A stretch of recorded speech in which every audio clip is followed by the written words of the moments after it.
Hello good morning everyone, this is me Pooja Verma. So welcome to our class. बच्चों, हम पढ़ रहे थे आपकी book social and political life second का चैप्टर 1 हमने स्टार्ट ही किया था, ठीक है, जिसमें हमने देखा कि कैसे इक्वलिटी से रिलेटेड हमने स्टोरीज़ देखी है ना। किसकी? कांता की स्टोरी देखी आपने। उसमें आपने देखा कि कैसे उसको इक्वलिटी दिखाई दे रही थी एज अ वोटर, है ना। मत जो था, वोट देने का जो उसका राइट था, उसमें सभी को इक्वलिटी मिली हुई थी, ये उसने देखा, ठीक है। उसके बाद नेक्स्ट स्टोरी हमने देखी ओम प्रकाश वाल्मीकि की, मिस्टर एंड मिसेस अंसारी की, जहाँ पर हमें पार्शलिटी दिखाई दी नहीं दी, है ना। तो अब हम देखने वाले हैं कि जो पार्शलिटी उनके साथ में हुई, इससे उनकी जो डिग्निटी थी, ऑफ कोर्स उस पर क्या होगा, ठेस पहुंचेगी, उनको बुरा लगेगा, है ना।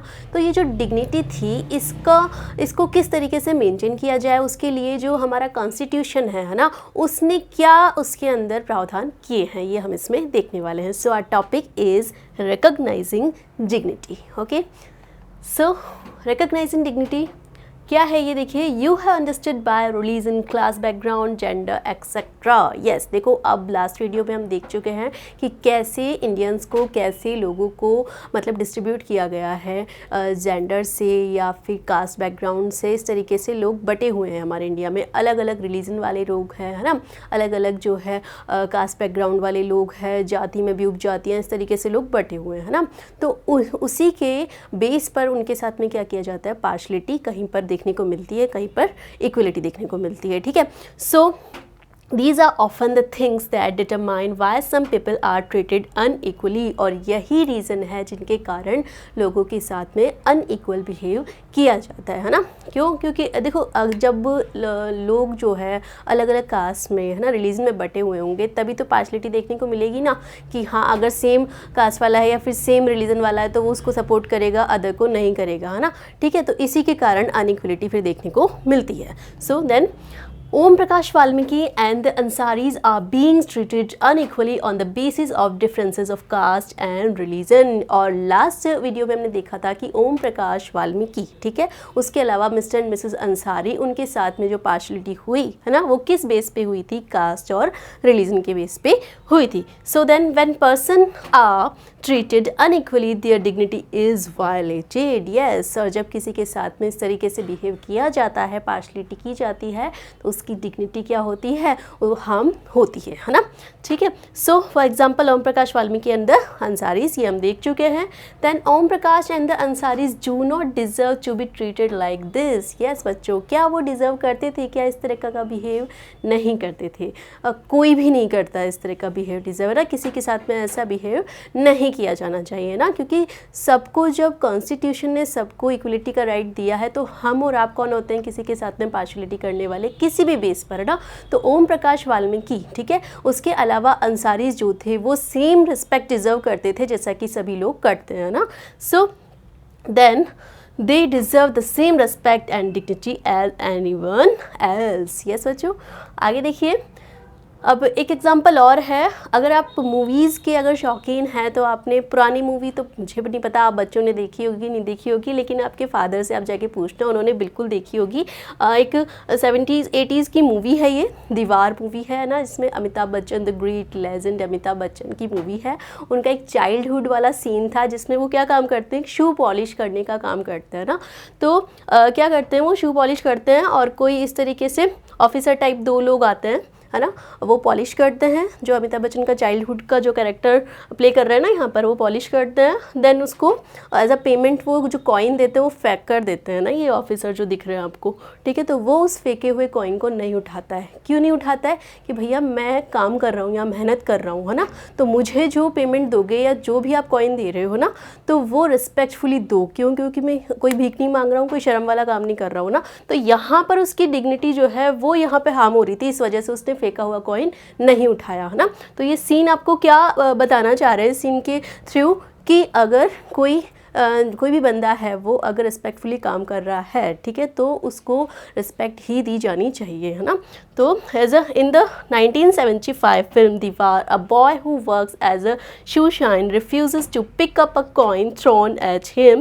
He feels that there is dignity in the work that he does and insists that his fee be given respectfully. Yes बच्चों, अगर वो कोई काम कर रहा है तो उसको उसका पेमेंट भी बहुत इज्जत के साथ में दिया जाना चाहिए, इस वजह से वो फेंका हुआ कॉइन नहीं उठाता है ना।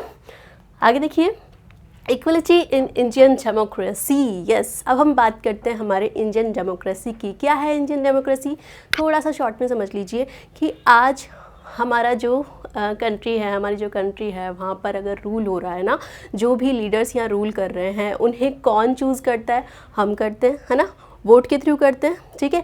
तो हम जो है हमारे में से ही वोट के थ्रू लीडर चुनते हैं ना, ठीक है। उसे हम डेमोक्रेसी मतलब आप इजी लैंग्वेज में इसको समझो अभी, है ना, उसे हम डेमोक्रेसी कहते हैं ना, लोकतंत्र कहते हैं। तो इस डेमोक्रेसी में इक्वलिटी का क्या रोल है, डेमोक्रेसी हमें क्या रूल्स दे रही है जिसके कारण इक्वलिटी जो है वो बनी हुई है।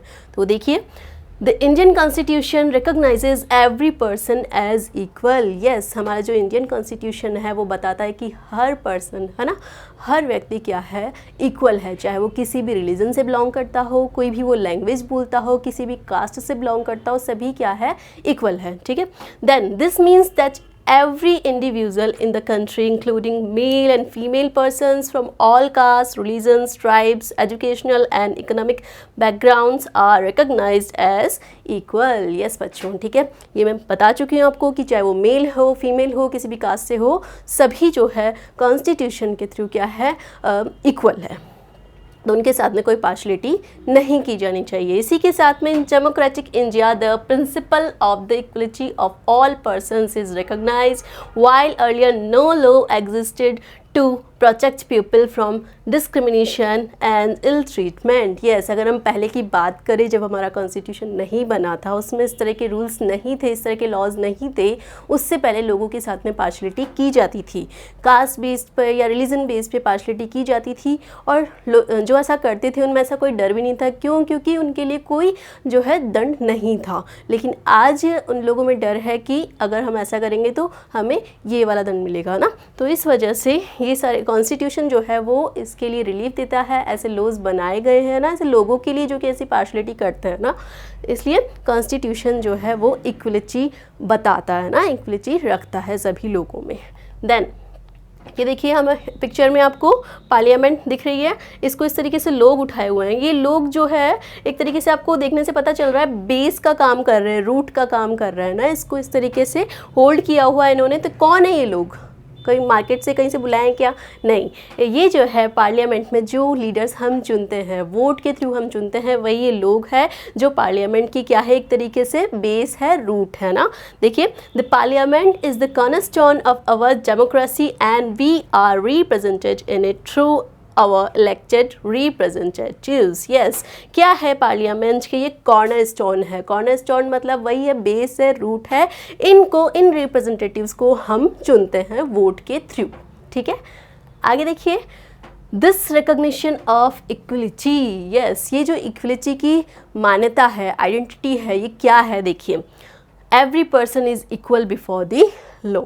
कॉन्स्टिट्यूशन के थ्रू सभी लोग क्या है, इक्वल है। No persons can be discriminated against on the basis of their religion, race, caste, place of birth और वेदर दे आर फीमेल और मेल। देखो, बार बार जो चीज़ आ रही है वो एक ही आ रही है कि सभी लोग जो है वो क्या है, इक्वल है, चाहे वो मेल हो, फीमेल हो, किसी भी कास्ट से बिलोंग करते हो ना।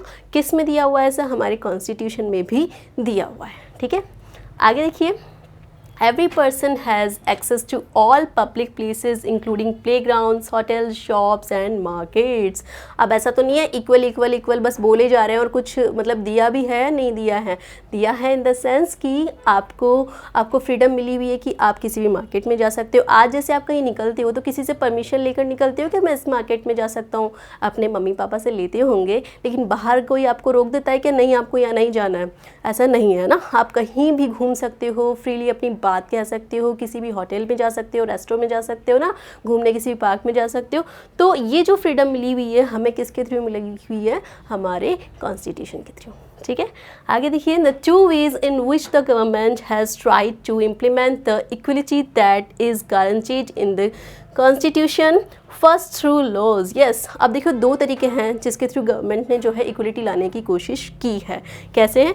फर्स्ट तो क्या है, जो उन्होंने लॉज बनाए हैं। कैसे लॉ बनाए हैं कि जो इन रूल्स को ब्रेक करते हैं, किसी के साथ में पार्शलिटी करते हैं, तो उनको क्या दिया जाएगा, उनको पनिश किया जाएगा, है ना। तो इस तरह के उन्होंने लॉज बनाए हैं। Then second, through government programmes और स्कीम्स। और दूसरा जो उनका तरीका है इक्वलिटी लाने का, वो कुछ गवर्नमेंट स्कीम्स है। वो क्या है स्कीम? इसका एक बेस्ट एग्जांपल है जो आपके अपर प्राइमरी स्कूल्स में क्या चलती है, मिड डे मील स्कीम चलती है ना आप लोग, जिसमें छोटे बच्चे क्या करते हैं, खाना खाते हैं ना, गवर्नमेंट के थ्रू जो है वो लंच उनका आता है और वो करते हैं ना।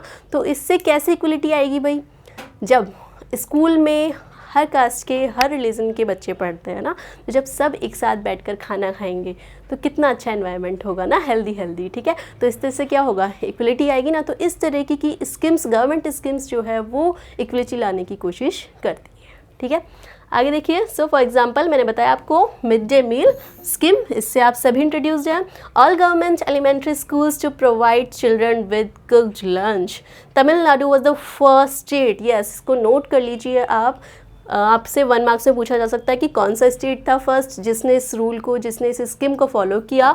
सो Tamil Nadu was the first state in India to introduce this scheme. Yes, then उसके बाद में in 2001 the supreme court asked all state government to begin this program in their schools within 6 months। Yes, उसके बाद में 2001 में supreme court ने order किया कि सभी स्टेट्स में, है ना, ये रूल, ये स्कीम फॉलो की जाएगी। देन पॉजिटिव इफेक्ट्स क्या रहे इसके, देखिए। Poor children have begun enrolling and regularly attending school. Yes, जो बेचारे गरीब बच्चे थे, है ना, जो स्कूल नहीं जाते थे, वो लंच के लिए, या फिर आप छोटे बच्चे होते हैं ना, उनको अगर आप एक टॉफ़ी का भी लालच दोगे तो वो साथ में हो लेते हैं, वो किसी भी काम के लिए एग्री हो जाते हैं ना। तो ऐसे लंच को देख करके काफ़ी बच्चे जो है स्कूल्स आने लगे डेली, है ना, अटेंडेंस उनकी इंक्रीज़ हुई। Then their attendance has improved.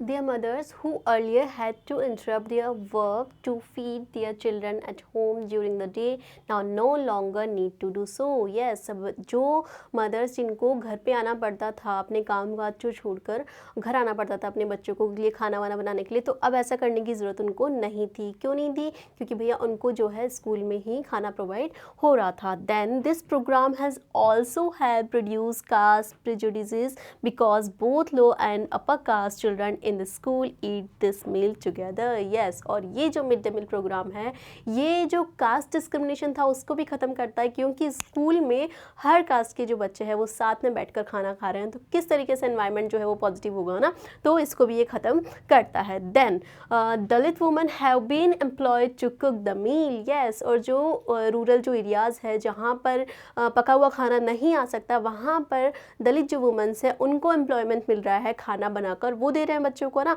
तो इस तरीके से उनको रोजगार भी मिल रहा है और बच्चों को खाना भी मिल रहा है ना। So it helps reduce the hunger of poor students who often come to school and can not concentrate because their stomach are empty. Yes, और वो बच्चे जो बेचारे भूखे होते हैं ना, और भूखे पेट जो है पढ़ाई में दिमाग लगता है क्या? नहीं लगता है ना। तो इस तरीके से जो है भाई पेट भरा हुआ है तो बढ़िया से पढ़ाई में भी कंसंट्रेट वो कर पा रहे थे। Then while government programmes play an important role in the increasing equality but there are many challenges to inequality. Yes, अब इस तरह के जो गवर्नमेंट प्रोग्राम्स है वो काफ़ी हद तक जो है इक्वलिटी लाने में सक्सेस होते हैं, लेकिन फिर भी काफ़ी सारे चैलेंजेस जो है वो फेस करने पड़ते हैं इन इक्वलिटी से रिलेटेड, है ना।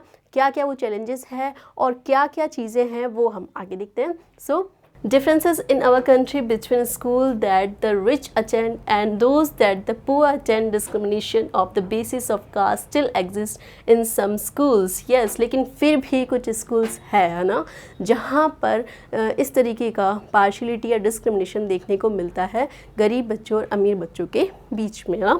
सो एटीट्यूड्स चेंज वेरी स्लोली, ये चेंज होगा लेकिन काफ़ी धीरे धीरे।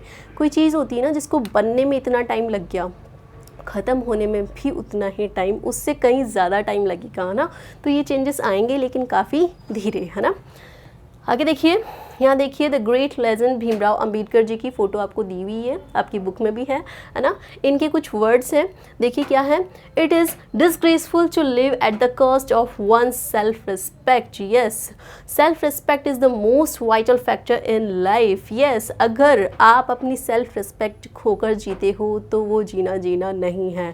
कौन कहते हैं? डॉक्टर भीमराव अंबेडकर कहते हैं सेल्फ रिस्पेक्ट क्या है, बहुत ही इंपॉर्टेंट फैक्टर है लाइफ का, तो सेल्फ रिस्पेक्ट को कभी भी साइड में नहीं रखना चाहिए। Without it man is a cipher. To live worthily with self respect one has to overcome difficulties. Yes, और बिना सेल्फ रिस्पेक्ट के जो इंसान जो है वो एकदम मरे हुए की जैसा है ना।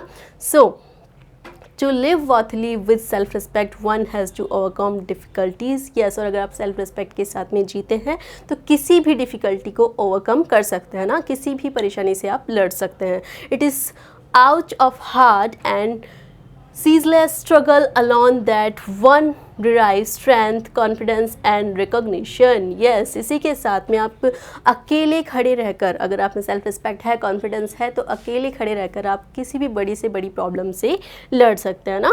आप में स्ट्रेंथ, कॉन्फिडेंस और रिकॉग्निशन जो है वो बनी रहेगी। Man is mortal, everyone has to die some day और द अदर। यस, कोई भी अमर नहीं है, सबको एक न एक दिन मरना है, but one must resolve to lay down one's life in enriching the noble ideals of self-respect and in bettering one's human life। लेकिन अगर आप जो है अपनी सेल्फ रिस्पेक्ट को साथ में लेके चलते हो, है ना, अपने कॉन्फिडेंस को साथ में लेके चलते हो, तो आप किसी भी काम को ईजीली कर सकते हो।